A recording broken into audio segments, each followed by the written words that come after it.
Hello, today I wanted to do a presentation on the functions of your pelvic floor and give you a little bit more information about what your pelvic floor does. So it supports and stabilizes not only your pelvic organ outlets, but also the actual pelvic organs themselves. So you have three outlets. You might only think you have two, but you have three. So you have your urethra, so where you wee, you have your vagina, where you birth your babies, and you also have your anus, so when you empty your bowels. And your pelvic floor wraps around these and gives them stabilization and supports them.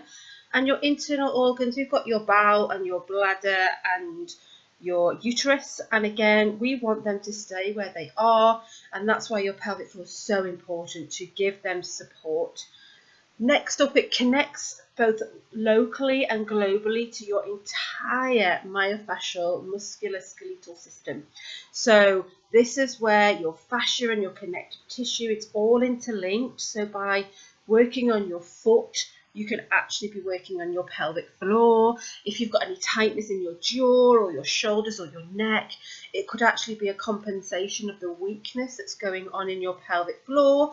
And then you start to overcompensate with other muscles and connective tissue in certain areas. So this is why I became a soft tissue therapist as well, because my role is not just about strengthening the pelvic floor, it's about looking at the whole body globally and see what might be going on and trying to down train certain areas, but then up train other areas. So then we actually get a balance and look at it in a holistic approach.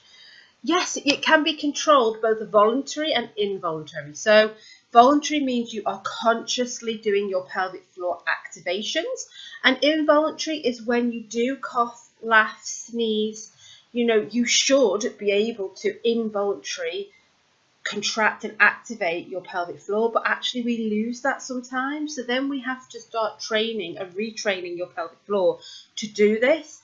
And then it should become involuntary. So then your body should be able to do it all on its own without you having to do it for it. So I hope that kind of makes sense. It takes time. Your brain plays a huge part in this retraining and getting those neural pathways working again.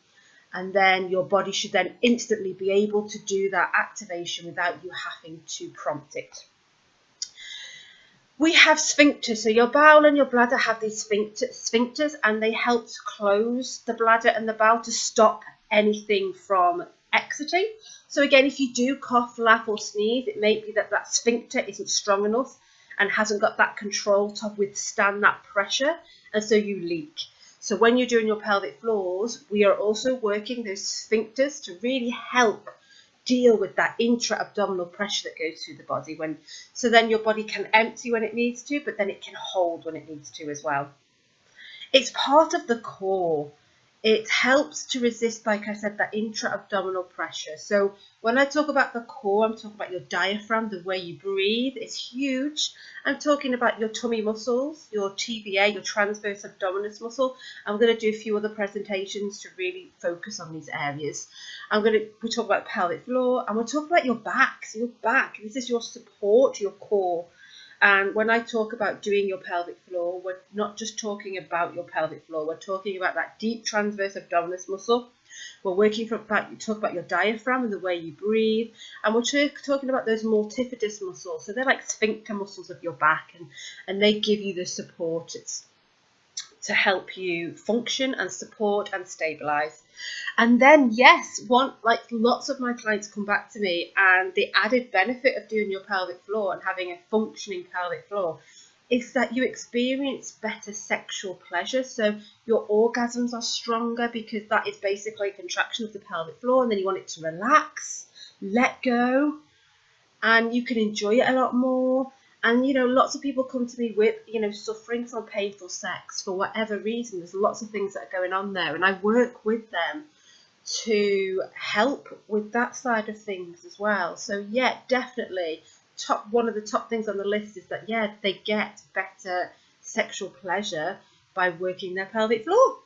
So I hope that's been really interesting to you. And if you'd like to learn a little bit more, then I've got a few Every Woman 12-week courses coming up, and we delve into this a lot deeper. And if you think you need more support in this area, then please let me know. But I really hope that's helped you today.